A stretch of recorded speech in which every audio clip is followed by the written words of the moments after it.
चलो, तो last class में हम लोगों ने शुरू किया था रेशियो एनालिसिस। रेशियो एनालिसिस में हमने चेक किया था कि काफी हमें रेशियोज निकालने होते हैं, दो या दो से ज्यादा चीजों में रिलेशन निकालना होता है, ठीक है ना। 5 टाइप की रेशियोज हमें इस चैप्टर में पढ़नी थी। 5 टाइप की थी: प्रॉफिटेबिलिटी, लिक्विडिटी, सोल्वेंसी, फाइनेंशियल और प्रॉफिटेबिलिटी, लिक्विडिटी, फाइनेंशियल, सोल्वेंसी और टर्नओवर रेशियो। ये 5 रेशियोज हमारी थी, जिसमें से हमने प्रॉफिटेबिलिटी को शुरू किया था। प्रॉफिटेबिलिटी में भी लेकिन दो पार्ट्स थे। कौन कौन से दो पार्ट थे? पहला था sales, on the basis of sales, और दूसरा था on the basis of investment. On the basis of sales को हमने पढ़ लिया था। On the basis of sales में हमने 5 रेशियोज कैलकुलेट करनी सीखी थी: gross profit ratio, net profit ratio, net operating profit ratio, operating cost ratio, और एक हमारी थी सीओजीएस रेशियो, यानी कि cost of goods sold ratio, ठीक है ना। तो ये 5 रेशियोज हमने उसमें कैलकुलेट करनी सीखी थी। उसका एक एग्जांपल भी हमने देख लिया था। वहां पर ना हमने एक टर्म के बारे में समझा था, नेट ऑपरेटिंग प्रॉफिट और ऑपरेटिंग कॉस्ट। कहते हैं कि नेट ऑपरेटिंग प्रॉफिट और ऑपरेटिंग कॉस्ट रेशियो भी थी दो अलग अलग। जो प्रॉफिट और कॉस्ट हमने अलग लास्ट क्लास में पहली बार सुनी थी। तो ऑपरेटिंग कॉस्ट कैसे निकलता था? ऑपरेटिंग कॉस्ट का हमने एक फॉर्मूला लिखा था कि COGS plus operating expenses minus operating income, right. तो ये हमारा फॉर्मूला था ऑपरेटिंग कॉस्ट का। तो अब हम देखना चाह रहे हैं कि सर ये ऑपरेटिंग एक्सपेंसेस बोलेंगे किस किस को, और ऑपरेटिंग इनकम कौन कौन सी होंगी, नॉन ऑपरेटिंग एक्सपेंसेस कौन कौन से होंगे, और नॉन ऑपरेटिंग इनकम्स कौन कौन सी होगी। तो लिखना note, important note 1, important note number 1, important note 1, note number 1, expenses. Expenses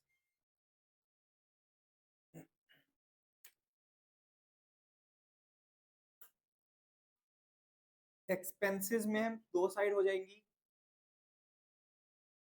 एक हो जाएगी डायरेक्ट एक्सपेंसेस और एक हो जाएगी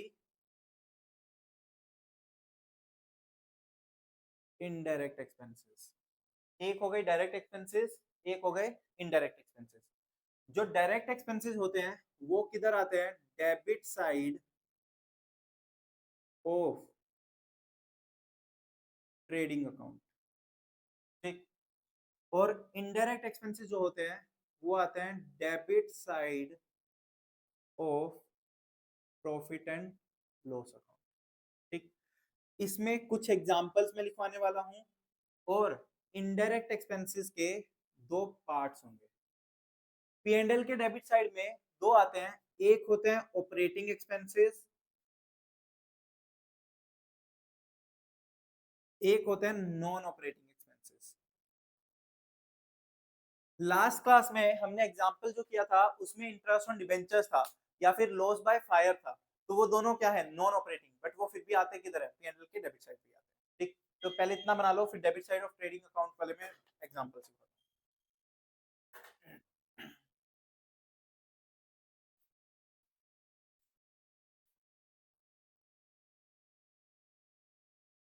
एक्सपेंसेस कितने टाइप के रहेंगे? दो टाइप के। एक होगा डायरेक्ट एक्सपेंस, एक होगा इनडायरेक्ट एक्सपेंस। इनडायरेक्ट में भी दो टाइप होंगे, एक होंगे ऑपरेटिंग और एक होंगे नॉन ऑपरेटिंग।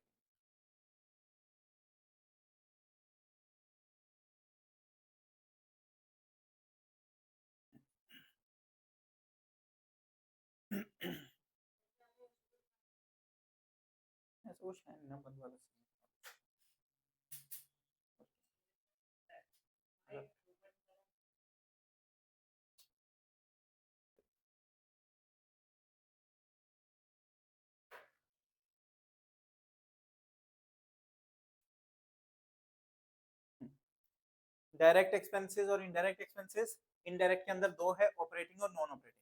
तो डायरेक्ट एक्सपेंसेस के एग्जांपल सीखना। डायरेक्ट एक्सपेंसेस में क्या क्या होंगे?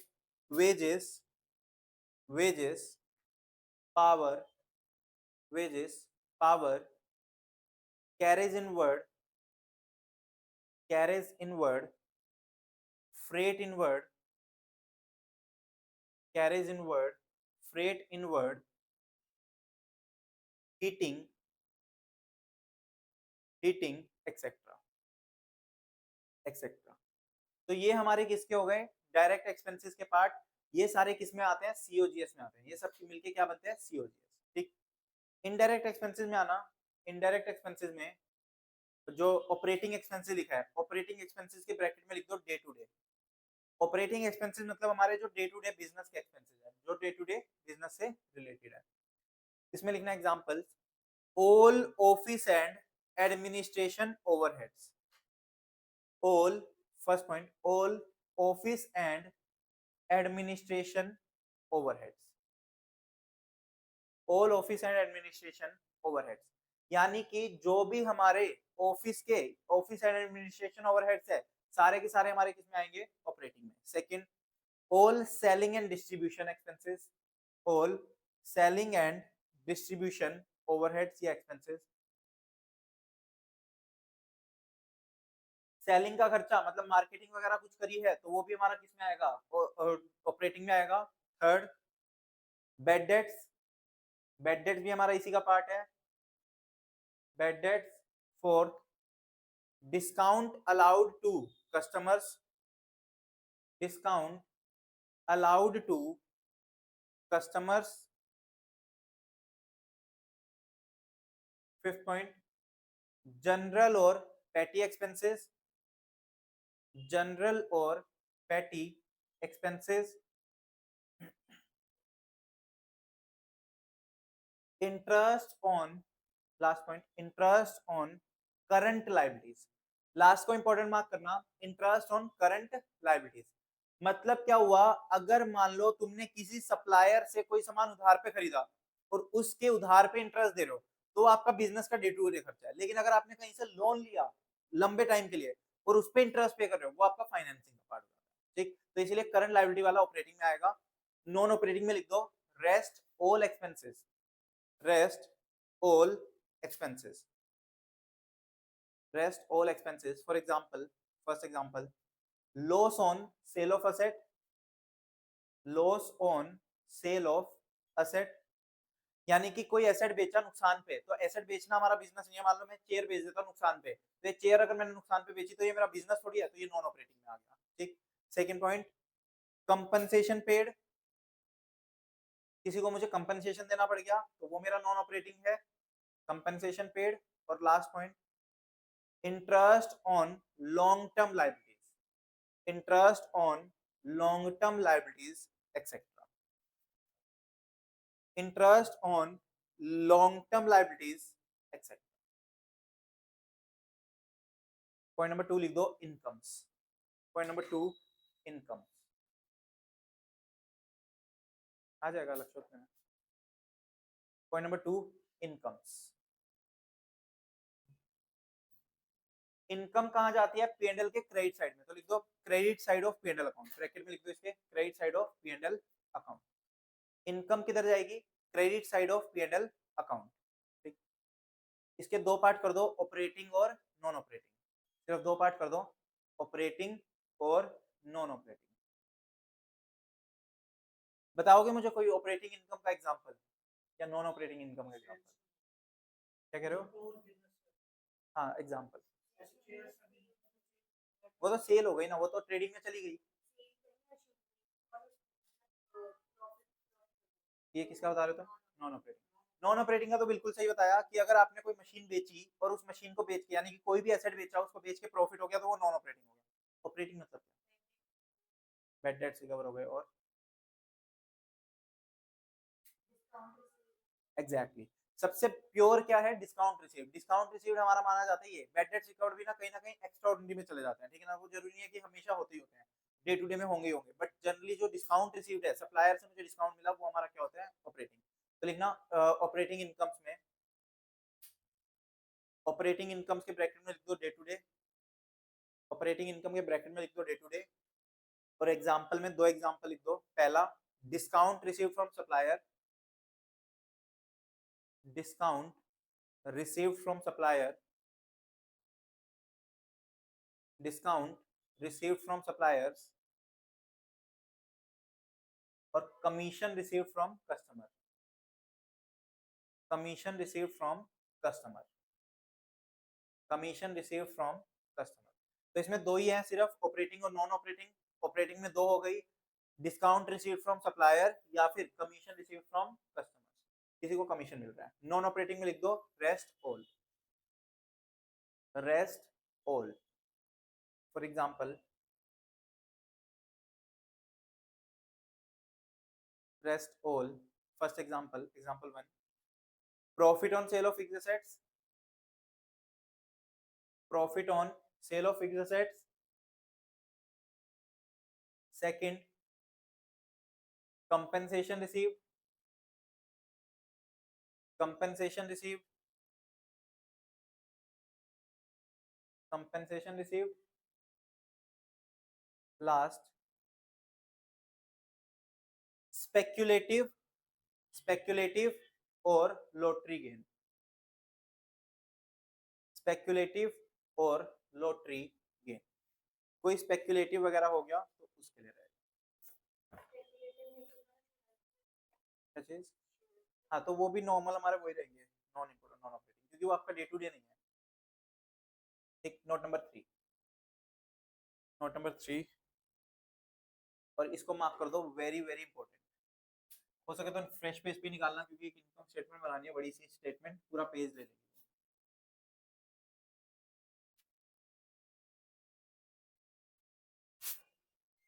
जरा सा समझना पहले कि फॉर्मेट कैसे बनाओगे। नोट नंबर 3 है हमारा income statement, income statement. Income statement की अगर हम बात करें, बहुत इंपॉर्टेंट है ये इनकम स्टेटमेंट। ये इनकम स्टेटमेंट ऐसी है जो हमें एफएम में यूज करनी है। एफएम में बहुत जगहों पे, ऑलमोस्ट हर चैप्टर में ये इनकम स्टेटमेंट यूज होने वाली है। सिर्फ इस रेशियो के लिए नहीं है ये इनकम स्टेटमेंट, आने वाले जितने भी चैप्टर्स है ना, ऑलमोस्ट हर चैप्टर में ये इनकम स्टेटमेंट यूज होने वाली है। ठीक, तो इसलिए हमारे लिए बहुत इंपॉर्टेंट हो जाती है इनकम स्टेटमेंट। ठीक, कैसे फॉर्मेट बनेगा इसका, एक कॉलम आएगा पर्टिकुलर्स, अभी बनाना मत, जस्ट पहले फॉर्मेट देख लो वरना गलत हो जाएगा। एक कॉलम आएगा पर्टिकुलर्स का, मान लो ये रजिस्टर है तुम्हारा। ठीक, ये पर्टिकुलर्स हो गया, ये अमाउंट हो गया। ठीक, यहां पर क्लोज कर देना, बट राइट साइड में अमाउंट के बाद थोड़ा सा स्पेस छोड़ देना। ठीक, क्योंकि मैं थोड़ी सी चीजें लिखवाऊंगा राइट साइड में, बहुत ही थोड़ा सा चाहिए, ज्यादा नहीं चाहिए, मतलब इतना सा स्पेस छोड़ देना, अमाउंट से भी कम का। ठीक, पर्टिकुलर्स, अमाउंट, और अमाउंट के राइट साइड में खाली स्पेस छोड़ देना थोड़ा सा, बहुत थोड़ा सा चाहिए राइट साइड में। नंबर नहीं है, बस एक एक वर्ड लिखवाने, एक एक दो दो वर्ड बस। हम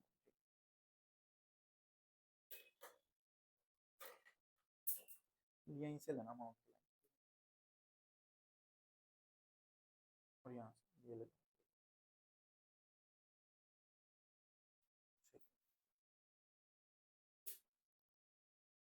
चलो, तो एक हो गया पर्टिकुलर्स, एक हो गया अमाउंट।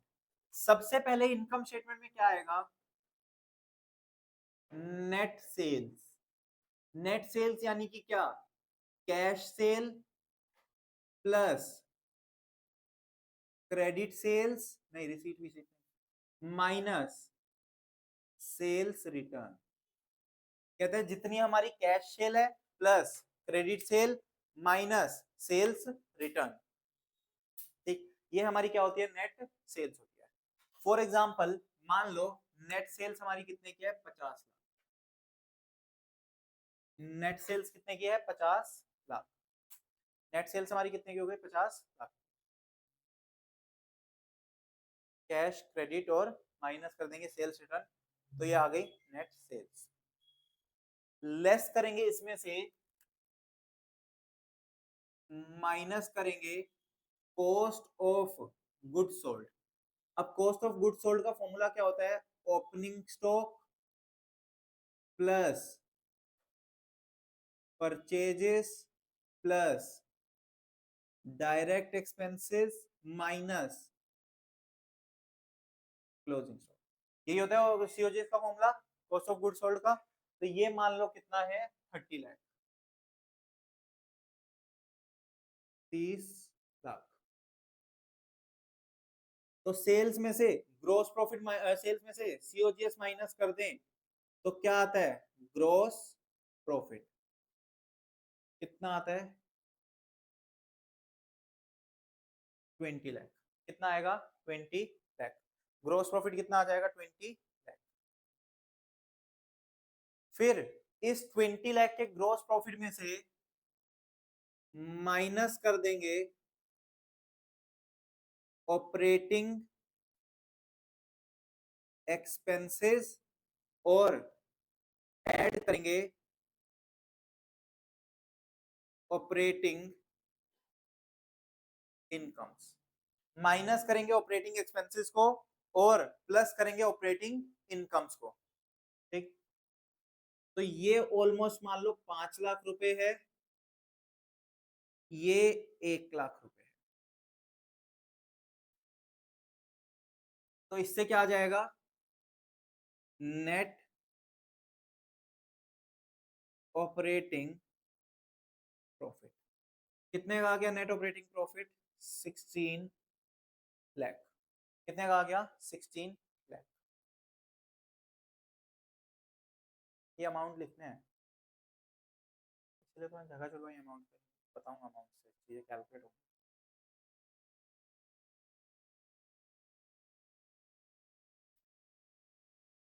मुझे थोड़ी शो करना अमाउंट से तो मेरी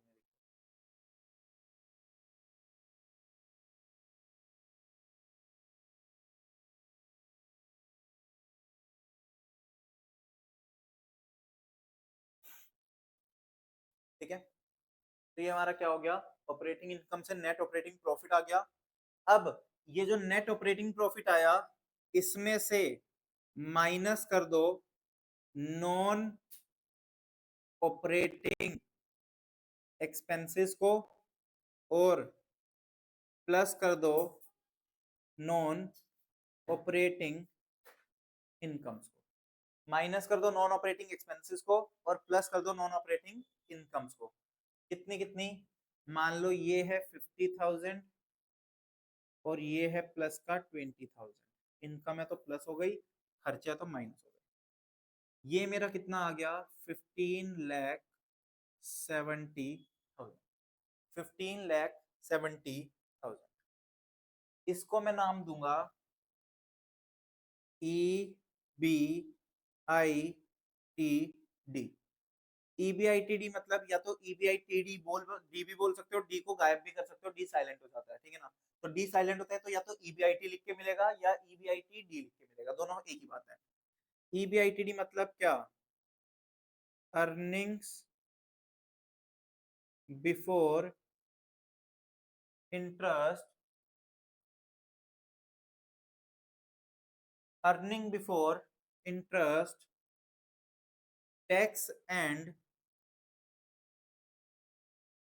dividend. Earning before interest, tax and dividend. 15,70,000। ठीक, तो ये क्या आया, ये प्रॉफिट है मेरा, इसको profit before interest tax and dividend भी बोल सकते हैं, यानी कि पीबीआईटी या ईबीआईटी भी बोल सकते हैं अर्निंग। तो मतलब मैंने प्रॉफिट निकाल लिया, लेकिन इस प्रॉफिट में से अभी इंटरेस्ट देना बाकी है, टैक्स देना बाकी है और डिविडेंड देना बाकी है। ठीक, इंटरेस्ट टैक्स और डिविडेंड देना बाकी है। तो सबसे पहले क्या है? आई, आई यानी कि इंटरेस्ट। तो फिर मैं माइनस करूंगा less interest on debts. Debts के ऊपर क्या माइनस करेंगे? इंटरेस्ट। कितने का? 2,70,000। 2,70,000 का, 2,70,000 का इंटरेस्ट माइनस कर दिया। तो ये क्या बचा? ईबीटी। ईबीटी मतलब क्या? Earning before tax. ये अर्निंग बिफोर टैक्स और डिविडेंड भी होता है, बट डी कभी लिखते नहीं है, ईबीटी ही लिखा जाता है। तो ये कितना आ गया? 13 लाख। 13 लाख। 13 लाख का हमारा क्या आ गया? Earning before tax.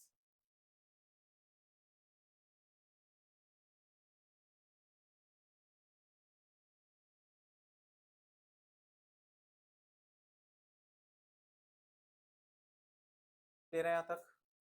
ठीक, फिर अब क्या है? अर्निंग बिफोर टैक्स है, तो अब क्या देना होगा? टैक्स देना पड़ेगा इसके ऊपर। तो माइनस कर देंगे यहां से टैक्स, तो लेस इनकम टैक्स। लेट से टैक्स हमारा 30% है, वो क्वेश्चन में वैसे हमें गिवन रहेगा। ठीक, मान लो टैक्स हमारा कितना है 30%, क्वेश्चन हमें वैसे बता देगा कि कितने परसेंट टैक्स है। तो ये टैक्स किस पे लगेगा, अर्निंग पे। 13 लाख का 30%, 13 लाख का 30% कितना हुआ, 3,90,000, 3,90,000। तो ये बचा 9,10,000।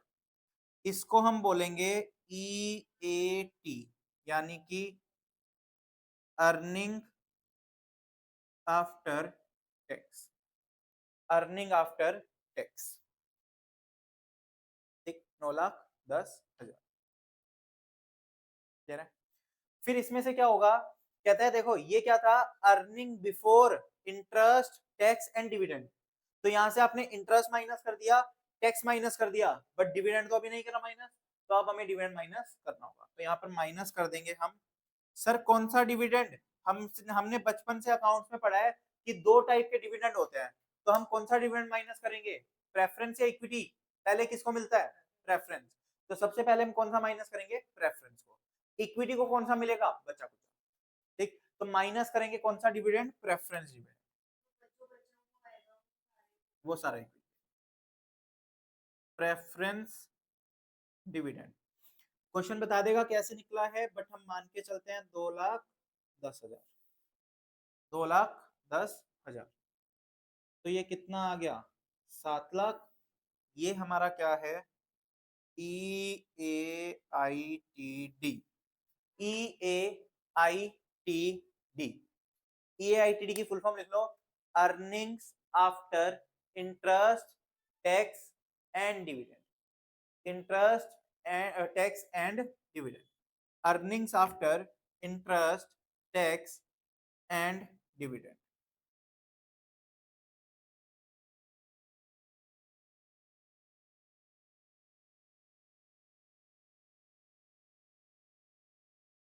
Earnings after interest tax and dividend, earnings after interest tax and dividend।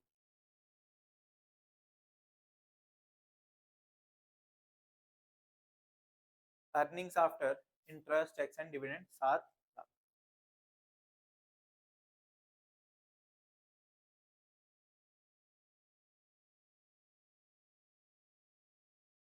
Clear है। अब देखना, सबसे पहले हमने कितने टाइप के प्रॉफिट देखे। सबसे पहले जो ये ग्रॉस प्रॉफिट है, ये कोई काम का नहीं है, ये प्रॉफिट हमारा क्या है, बेकार का प्रॉफिट है, बेकार का प्रॉफिट है, यानी कि इसका कोई भी यूज नहीं होगा। ठीक, तुमने जितना भी कमाया, तो ऐसे लिखते रहो बेकार, अगर ऐसे लिखना है ऐसे लिख लो, वरना व्हाट्सएप लैंग्वेज लिख सकते हो, बेकार लिख के नो यूज, क्योंकि ये प्रॉफिट कुछ काम नहीं आता। हाँ, ये लाइन इसी के लिए शुरू है। ठीक, तो ये जो प्रॉफिट है, ये बिल्कुल बेकार का प्रॉफिट है। ग्रोस प्रॉफिट के बेस पे ना आप कंपनी को कोई जज नहीं कर सकते। कंपनी ने अगर अच्छा ग्रोस प्रॉफिट भी कमाया, तब भी आप अच्छा ये नहीं बोल सकते कि कंपनी बहुत अच्छी है। तो ये कंपनी का ग्रोस प्रॉफिट जो भी होता है वो बेकार होता है, उसका कोई काम नहीं। ठीक, ये हो गया। फिर उसके बाद दूसरा प्रॉफिट कि कौन सा है हमारा, net operating profit. Last class में मैंने तुम्हें बताया था कि जो नेट ऑपरेटिंग प्रॉफिट होता है वो कौन सा प्रॉफिट होता है, जो मैनेजमेंट ने अपनी मेहनत से कमाया है। बाकी के जो प्रॉफिट है उसमें मैनेजमेंट की मेहनत नहीं होती। मैनेजमेंट ने, यानी कि मैंने मेहनत करके इतना प्रॉफिट कमा दिया, उसके बाद कुछ आग लगी, जो मर्जी हुआ, उससे प्रॉफिट कम हुआ होगा, मुझे नहीं मतलब। मैंने अपनी मेहनत करके, यानी कि मुझे बिजनेस चलाने के लिए दिया हुआ था, मैंने बिजनेस चला के कितना प्रॉफिट कमा के दिया, 16,00,000। तो ये वाला जो प्रॉफिट है, ये किसके लिए इंपॉर्टेंट हो जाता है, मैनेजमेंट के लिए, मैनेजमेंट के लिए, क्योंकि ये उनकी मेहनत का प्रॉफिट है, ये उनकी मेहनत का प्रॉफिट है। ठीक, ये उनकी मेहनत का प्रॉफिट।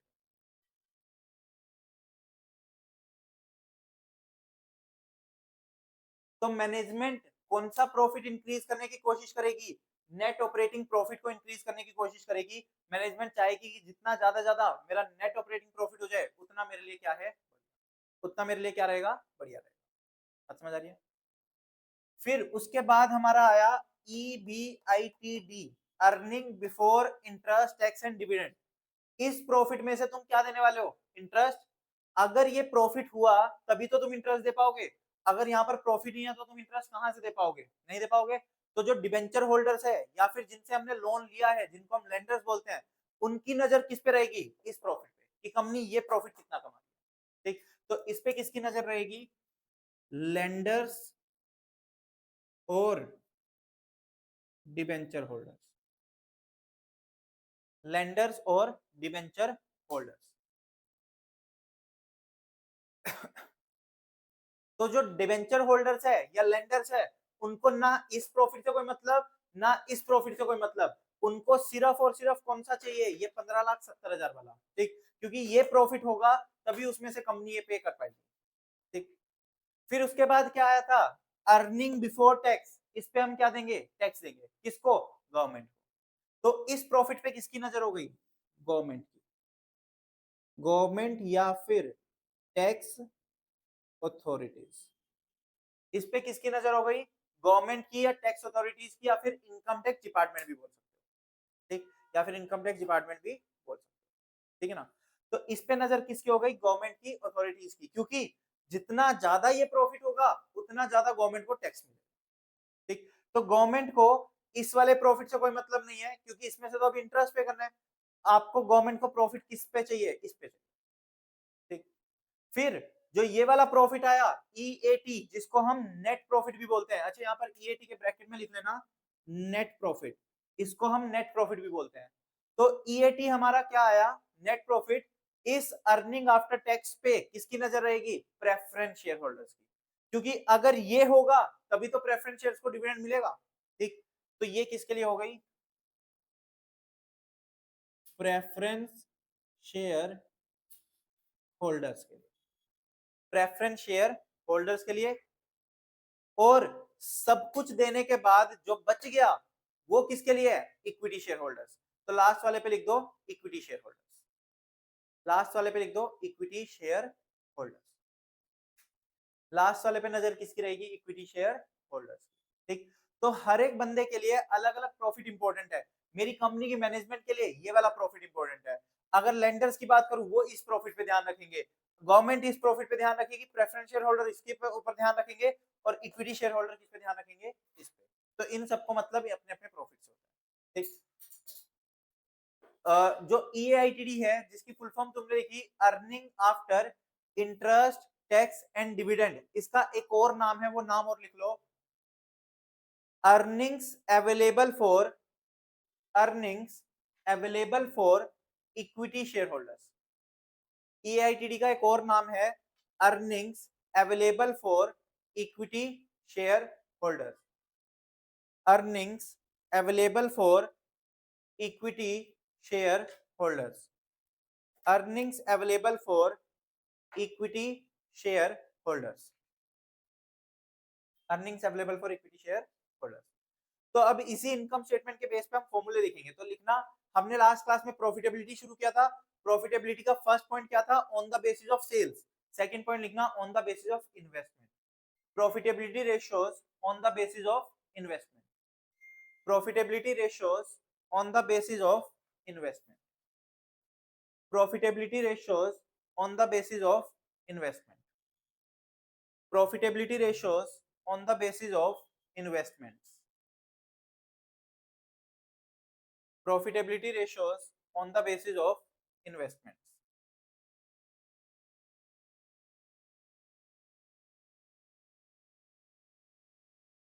देखना first ratio ROI, ROI, ROI full form लिख लेना इसकी ब्रैकेट में, रिटर्न ऑन इन्वेस्टमेंट,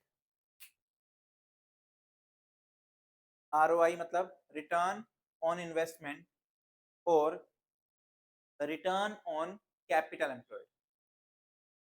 तो पेपर में कुछ भी आ सकता है, रिटर्न ऑन इन्वेस्टमेंट लिख के भी आ सकता है, रिटर्न ऑन कैपिटल एम्प्लॉयड भी लिख के आ सकता है। तो ROI या ROCE दोनों लिखे आ सकते हैं, रिटर्न ऑन इन्वेस्टमेंट और return on capital employed. Formula लिखना equals to,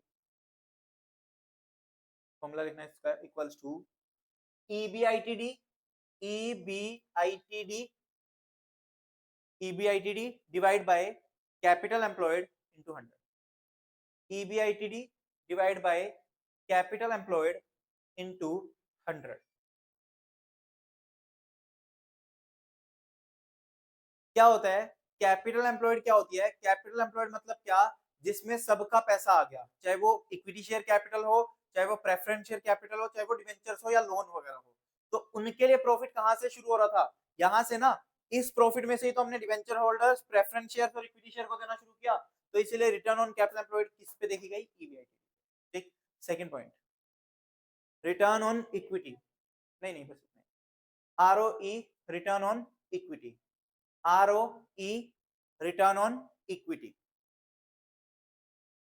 return on equity, ROE, return on equity. Equity का मतलब क्या होता है? इक्विटी का मतलब होता है सिर्फ और सिर्फ शेयर होल्डर्स का पैसा, चाहे वो इक्विटी शेयर होल्डर हो, चाहे वो प्रेफरेंस शेयर होल्डर हो। तो एक बात बताओ, प्रेफरेंस शेयर होल्डर्स को हमने पैसा कहां से देना शुरू किया? यहां से ना। इस प्रॉफिट में से ही तो दिया प्रेफरेंस शेयर होल्डर को, और बचा हुआ किसका था? इक्विटी शेयर होल्डर का। तो फॉर्मूला क्या बन गया? EAT upon equity into 100, EAT divide by equity into 100, EAT divide by equity into 100। Third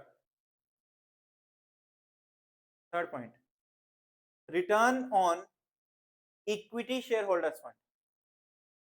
return on equity share holders fund. सिर्फ इक्विटी वर्ड लिखा मतलब वो इक्विटी और प्रेफरेंस दोनों की बात कर रहा है, बट अगर इक्विटी शेयर होल्डर लिख दिया तो सिर्फ इक्विटी शेयर होल्डर की बात कर रहा है।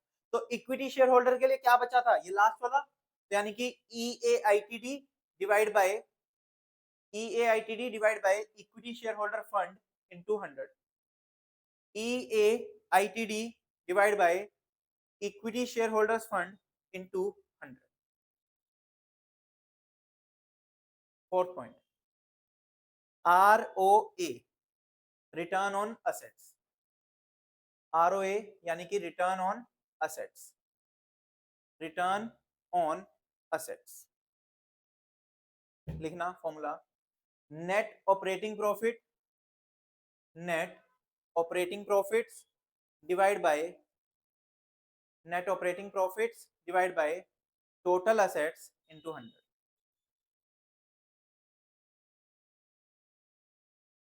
कहता है आपने जितने भी असेट्स इन्वेस्ट करे, आपने जितने भी असेट्स लगाए, उस पे कंपनी ने कितना कमाया। तो कंपनी की मैनेजमेंट के लिए सबसे बढ़िया कौन सा है? Net operating profit.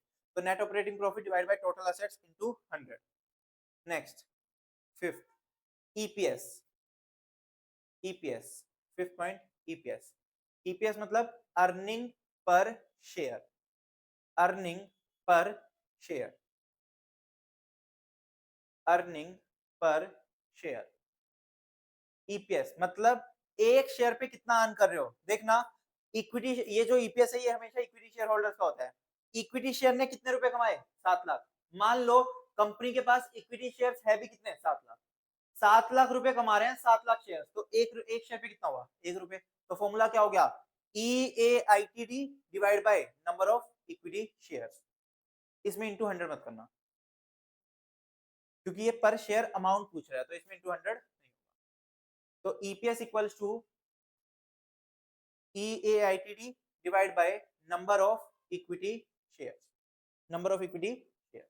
बात समझ आ रही है? ठीक, हो गए पांचों। इनके लिए लिखना है कॉमन नोट, पांचों के लिए कॉमन नोट है।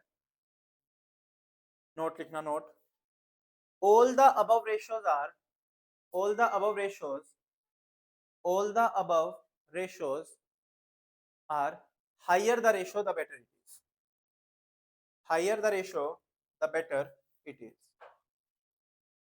higher the ratio the better it is,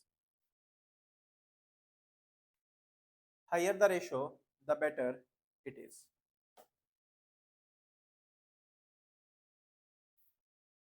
ठीक, तो जितने भी रेशियोज हमने ऊपर पढ़े सारे के सारे, जितने हाइयर होंगे उतने अच्छा है, जितने ज्यादा होंगे उतना अच्छा है, क्योंकि सब रिटर्न के ऊपर है। तो जितना ज्यादा रिटर्न मिलेगा उतना ज्यादा कंपनी के लिए अच्छा है। ठीक, लिखना important note, important notes, important notes,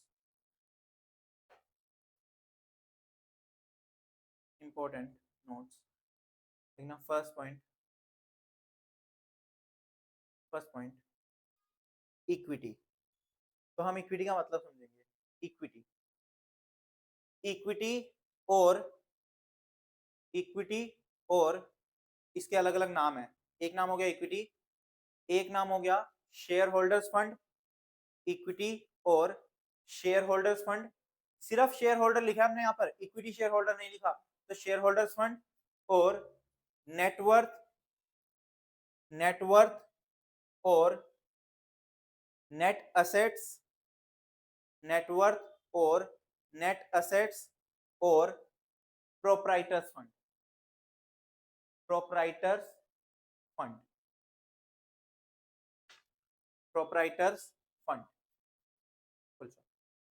तो ये सारे हैं, ठीक।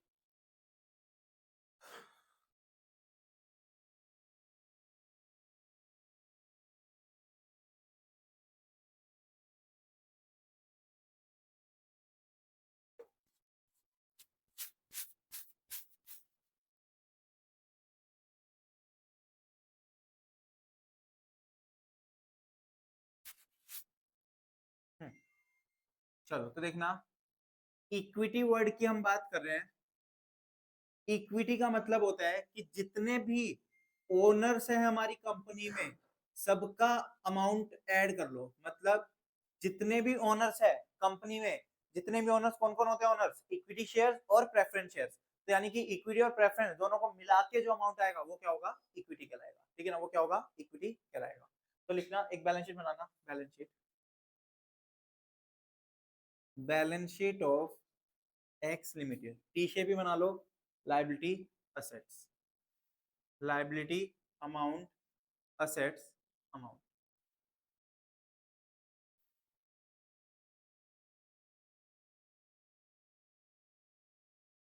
Liability amount, asset amount.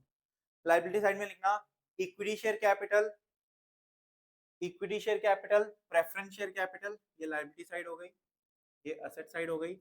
सबसे पहले इक्विटी शेयर कैपिटल, और यहाँ पर फिगर्स में लिख दो इन लैक्स। तो जो ये बैलेंस शीट है पूरी की पूरी लैक्स में, इन लैक्स। तो इक्विटी शेयर कैपिटल कितने की हो गई? 500 लाख। 12% प्रेफरेंस शेयर कैपिटल कितने की हो गई? 100 लाख। प्रेफरेंस शेयर कैपिटल कितने की हो गई? 100 lakh. Reserve and surplus, reserves and surplus 160 lakh. 9% debentures 200 lakhs. 9% debentures कितने के हो गए? 200 लैक्स के। और करंट लाइबिलिटीज कितने की हो गई? Let's say 50। कितना आया टोटल? 1010, 1010। अब दूसरी साइड की बात करें तो फिक्स असेट्स, एक होंगे हमारे फिक्स असेट्स, एक होगी हमारी इन्वेस्टमेंट, और एक हमारी रहेगी करंट असेट्स। मान लो 700 लाख के ये है, 160 लाख का ये है, और 140 लाख का ये। 140, अभी और लिखूंगा। 700, 160 और 140, ये तीन हो गए। 10 रुपए बचे हैं, वो 10 रुपए मान लो एक है हमारा फिक्टिशियस असेट्स, फिक्टिशियस असेट्स, या फिर एक्यूमुलेटेड लॉसेस। फिक्टिशियस एसेट या फिर एक्यूमुलेटेड लॉसेस, और ये है कितने का? 10 का। 1010 कितना हो गया? 101।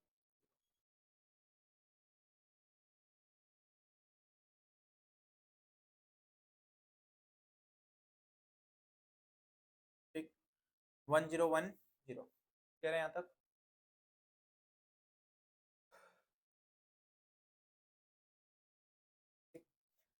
अब देखो इस बैलेंस शीट को देख के हमें ये देखना है कि इसमें से इक्विटी क्या है, यानी कि ओनर्स का पैसा कौन कौन सा है। तो ये जो इक्विटी शेयर कैपिटल है ये भी ओनर होते हैं, प्रेफरेंस शेयर कैपिटल भी ओनर होते हैं, रिजर्व एंड सरप्लस भी ओनर होता है। बट क्या डिबेंचर ओनर होते हैं? नहीं, ये क्या होता है, लोन होता है। दूसरा, करंट लायबिलिटी ओनर होती है? नहीं, ये भी क्या होती है, बाहर की आउटसाइडर लायबिलिटी। तो यानी कि देखना, ओनर्स का पैसा ये तीन होते हैं, लेकिन एक चीज ध्यान से देखना, जो ये फिक्टिशियस एसेट्स या एक्यूमुलेटेड लॉसेस है ये भी किसके हैं, ओनर्स के। अगर आपका प्रॉफिट ओनर का है तो ये जो लॉसेस है ये भी किसके होंगे, ओनर के। बात समझ आ रही है? ठीक, तो ये लॉसेस भी किसको दिए जाएंगे, ओनर को दिए जाएंगे। ये लॉसेस भी किसको दिए जाएंगे, ओनर को। तो मतलब क्या हुआ, इक्विटी का अमाउंट कैसे निकलेगा, ये जो मैंने बॉक्स बनाया ना, ये इक्विटी का अमाउंट है। मतलब क्या, इक्विटी को कैसे निकालूंगा मैं, 500 प्लस 100 प्लस 160 माइनस 10। बात समझ आ रही है? इक्विटी शेयर होल्डर्स ने पैसा कितना लगाया, 500। प्रेफरेंस शेयर ने कितना लगाया, 100, 600। उनका ऑलरेडी प्रॉफिट कितने का पड़ा है, 160 का, तो वो भी उन्हीं का है, तो 760, जिसमें से 10 के लॉसेस भी पड़े हैं, तो कितना हुआ, 750। तो इक्विटी निकालने का पहला फॉर्मूला क्या बना, equity share capital plus preference share capital plus reserve and surplus minus fictitious assets minus accumulated losses, पहला फॉर्मूला। दूसरा फॉर्मूला क्या बना, fixed assets plus investment plus current assets minus debentures minus liability. ये भी करेंगे तो क्या आएगा, सेम अमाउंट। ठीक करके देख सकते हो, क्लियर है? तो लिखना, देयर आर टू मेथड्स, पहले ये डब्बा बना दो ऐसे ही सेम, ऐसे ही बॉक्स बना दो इन्हीं आइटम्स के ऊपर, पेंसिल से, पेंसिल है तो पेंसिल से बना दो, वरना पेन से।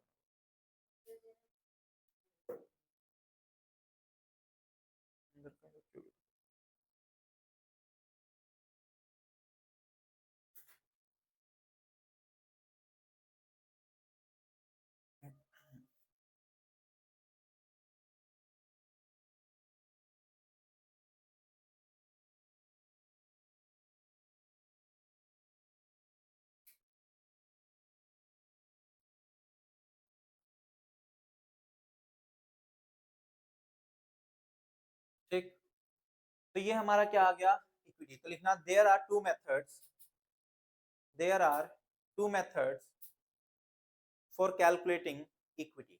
There are two methods for calculating equity. First method, direct method. There are two methods for calculating equity. First method, direct method. Direct method. Direct method में लिखना, equity equals to, first method लिखो direct method, उसमें लिखना equity equals to, equity equals to equity share capital plus preference share capital plus reserve and surplus, equity share capital plus preference share capital plus reserve and surplus minus fictitious assets minus accumulated losses, fictitious assets minus accumulated losses, accumulated losses, accumulated losses। ठीक, कर दो फटाफट से, इनके amount डाल दो। Equity share capital 500 plus 100 plus 160 minus 10, दिखा दो करके सॉल्व। 500 प्लस 100 प्लस 160 माइनस 10, हाँ 160,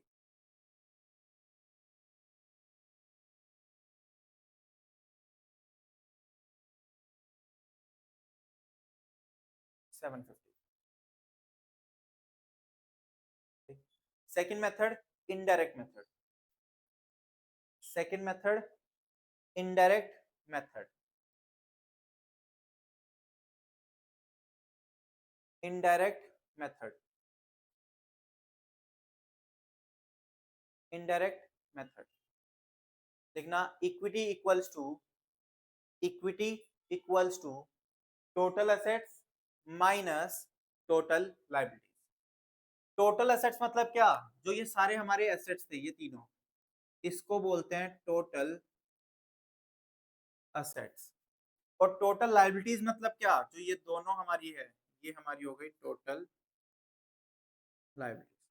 total assets minus total liabilities. तो टोटल एसेट्स इन तीनों को प्लस कर लो, 700, 860, 1000 माइनस 250, तो 1000 माइनस 250।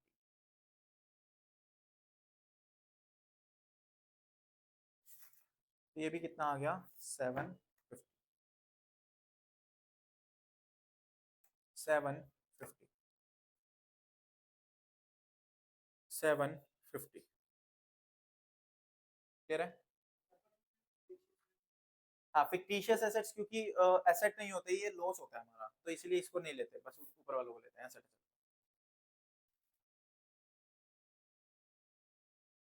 ठीक। नोट के अंदर एक नोट लिखना, मतलब इसी के अंदर एक नोट लिखना,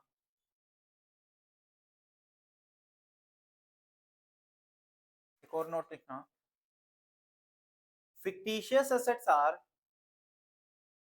fictitious assets are those expenditure fictitious assets are expenditure which are those expenditure which are yet to be written off, which are yet to be written off, yet to be written off from the balance sheet, from the balance sheet, from the balance sheet, or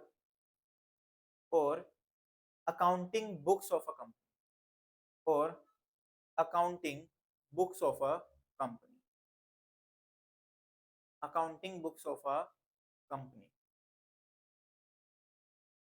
ठीक।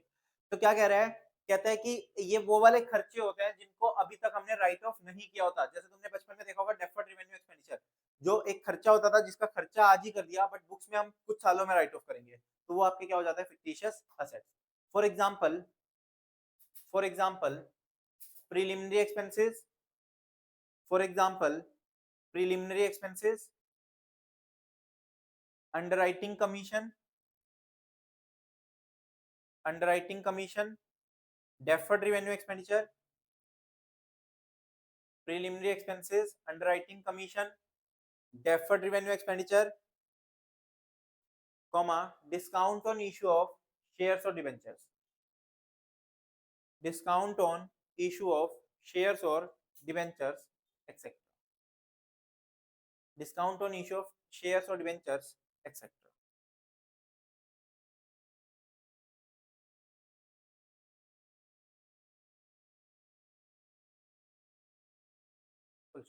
Next time लिखना, total assets equals to, total assets equals to, total assets equals to,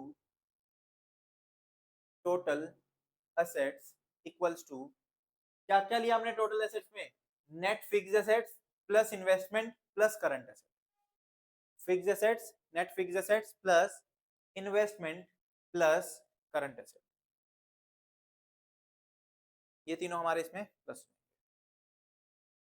current investment, sorry current assets, net fixed assets plus investment plus current assets.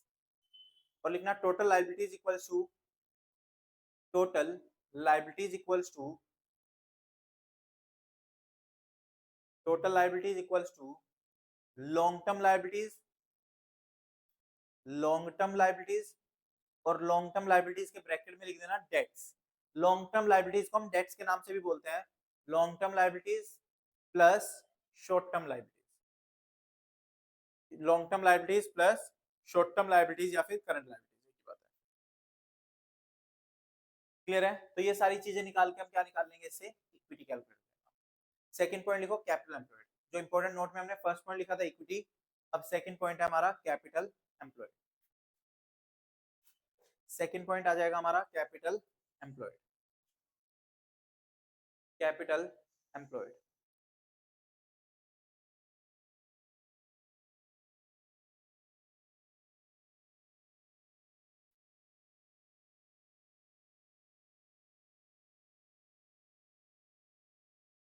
Capital employed,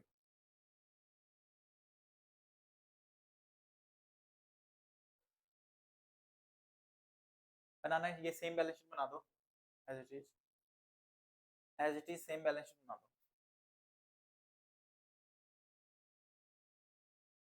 balance sheet of X limited in lakhs, liability amount, asset amount same as it बना दो।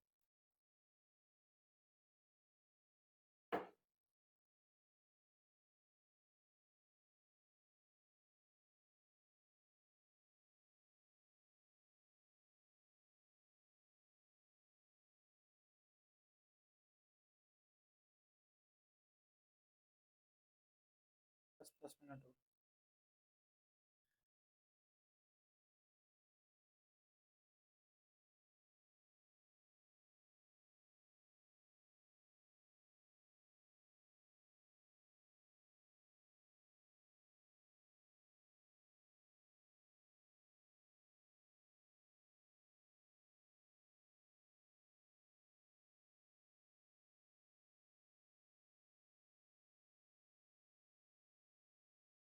इसे capital employed लिखवाना है फिर।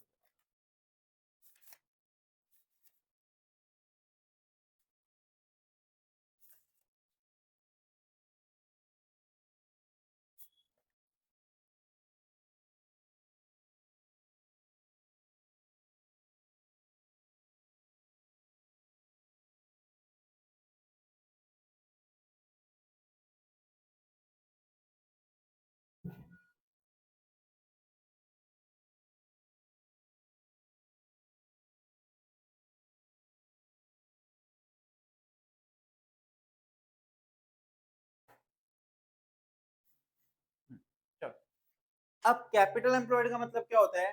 Capital employed का मतलब होता है सारी की सारी लॉन्ग टर्म लाइबिलिटी जो भी कंपनी में है, सिर्फ लाइबिलिटी नहीं, ओनर का भी पैसा। मतलब चाहे उसमें लाइबिलिटी ओनर ने लगाया हो या फिर लाइबिलिटी हो, बट क्या होनी चाहिए? Long term. ठीक, तो हमने जहां से भी पैसा लिया लॉन्ग टर्म पर्पज के लिए, वो सारा किस में आएगा? कैपिटल एम्प्लॉयड में। ठीक, वो किस में आ जाएगा? कैपिटल एम्प्लॉयड में। तो मतलब क्या हुआ?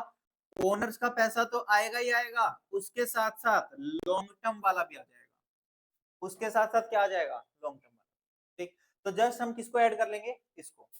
तो एक बात बताओ, बाकी सारा तो हमारा कौन सा था? इक्विटी वाला ही। उसमें हमने सिर्फ और सिर्फ किसको ऐड किया? डेट्स को ऐड किया। ठीक, तो लिखना पहले बॉक्स बना दो ऐसे ही, फिर इसके फॉर्मूले लिखते हैं। देयर आर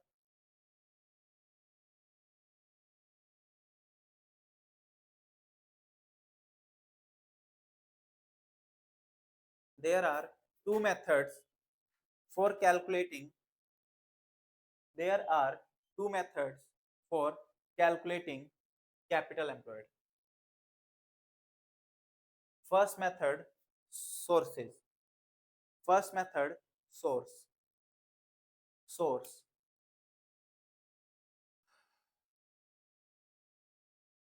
एक बार ही देखना, उतारना मत, पहले पहले देख लो। कैपिटल एम्प्लॉयड इक्वल्स टू, हमने क्या किया? Equity share capital plus preference share capital plus reserve and surplus plus debts minus accumulated losses minus fictitious assets. यही बन रहा फॉर्मूला इससे। एक बात बोलूं, अगर मैं इसको छुपा दूं, सिर्फ इसको हटा दूं, तो क्या बना?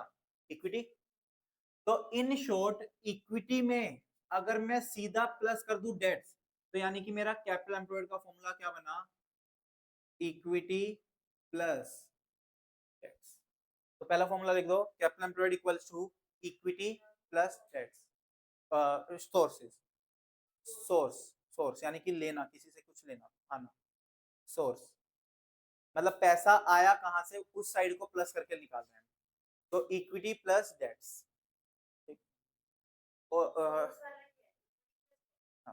Equity plus debt. सोर्स मतलब क्या होता है? पैसा आना। आ कहां से रहा है? इक्विटी शेयर होल्डर से, या फिर प्रेफरेंस शेयर होल्डर से, रिजर्व सरप्लस या डेट से। तो इसलिए सोर्स साइड हो गई इक्विटी प्लस डेट। ठीक, तो इक्विटी कितनी निकाली थी हमने? 750, और डेट्स कितने के हैं? 200 के। तो कितना हो गया? 950। तो कर दो 750 प्लस 200, 950। 750 प्लस 200, 950। क्लियर है?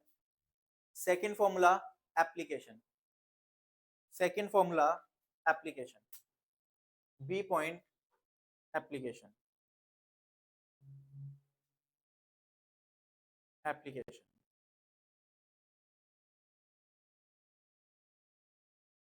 एप्लीकेशन हाँ, एप्लीकेशन में लिखना। अब एप्लीकेशन मतलब क्या कि आपने पैसा खर्च कहाँ कहाँ किया, आपने पैसा खर्च कहाँ कहाँ किया, असेट्स पे किया। तो क्या क्या है, एक तो फिक्स एसेट्स, एक इन्वेस्टमेंट, एक करंट एसेट्स और एक करंट लायबिलिटीज। तो मतलब क्या हुआ, दूसरा फॉर्मूला बना कैपिटल एम्प्लॉयड का, fix assets plus current, fix assets plus investment plus current assets minus current liabilities. उतारो मत, एक सेकंड ध्यान दो। दूसरा फॉर्मूला जो है fix assets plus investment plus current asset minus current liabilities, इन दोनों को देख के कुछ याद आ रहा है क्या? क्या बोलते हैं इसको, वर्किंग कैपिटल। वर्किंग कैपिटल का फॉर्मूला क्या होता है, current asset minus current liabilities. तो यानी कि कैपिटल एम्प्लॉयड का दूसरा फॉर्मूला जो एप्लीकेशन वाला है वो क्या बना, fix assets plus investment plus net working capital. तो देखना दूसरा formula, fix assets plus investment plus net working capital, fix assets plus investment plus net working capital, net working capital. Network से नेटवर्क तो वही हो गया ना, इक्विटी, इक्विटी हो, ठीक। तो फिक्स एसेट्स कितने क्या है, 700 प्लस 160 प्लस 140 माइनस 50 कितना हो जाएगा, 90। नेट वर्किंग कैपिटल कितनी हो गई, 140 माइनस 50 90।